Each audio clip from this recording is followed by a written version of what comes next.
नमस्कार मंडळी. चला तर मग आज आपण झणझणीत आणि चटपटीत असा सुशिला बनवणार आहोत, तेही गॅसची बचत करून.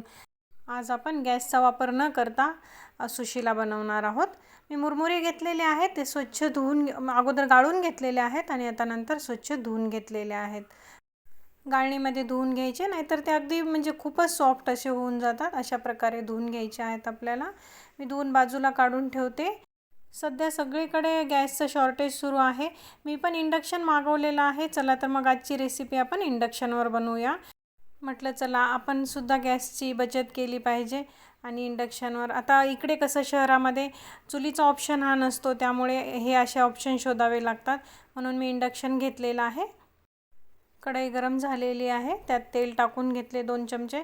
त्यानंतर थोडीशी मोहरी टाकलेली आहे. मोहरी छान अशी तडतडू द्यायची आणि त्यानंतर शेंगदाणे टाकायचे आहेत आपल्याला.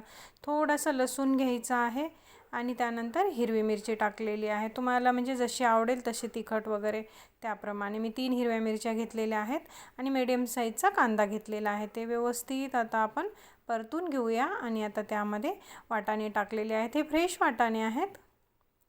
ते व्यवस्थित परतून घ्यायचे आहे आपल्याला छान असे. आणि त्यानंतर थोडंसं मीठ टाकून घेऊया. जास्त नाही, थोडंसं टाकलेलं आहे. आणि थोडीशी साखर टाकलेली आहे मी. त्यानंतर थोडी हळद टाकायची आहे आणि लाल तिखट टाकायचं आहे. सुशिलामध्ये ना थोडंसं लाल तिखट टाकायचं, एकदम मस्त अशी चव येते. आणि त्यानंतर आपण जे मुरमुरे भिजवून घेतलेले आहेत ना, ते टाकून घ्यायचे आहे. बघा किती मस्त असे मोकळे मोकळे झालेले आहेत, छान भिजलेले आहेत. मी नंतर थोडीशी कोथिंबीर टाकलेली आहे. आणि व्यवस्थित आता आपण हे परतून घ्यायचं आहे. ॲक्च्युली या अगोदर मी कधीच ट्राय केलेलं नव्हतं इंडक्शनवर. बघू आता कसं होते ते. आणि त्यात मीठ टाकून घेतलेलं आहे थोडंसं, म्हणजे चवीप्रमाणे, कारण अगोदरही टाकलेलं होतं ना थोडं, त्यामुळे थोडंसं वरतून पाणी शिंपडलेलं आहे. आणि आता मस्त आपण व्यवस्थित परतून घेऊया छान. तुम्ही बघू शकता किती मस्त झालेला आहे बघा सुशिला आपला. कलरही किती सुंदर आलेला आहे.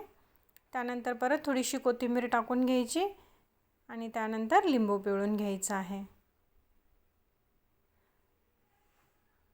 मस्त असा चवीला लागतो, आंबट, थोडंसं गोड, झणझणीत असा. आता सर्व करूया आपण. तुम्ही बघू शकता. रेसिपी आवडली का ते मला नक्की सांगा. आवडली असेल तर व्हिडिओला लाईक, शेअर आणि आपल्या चॅनलला सबस्क्राईब करायला विसरू नका. बाय.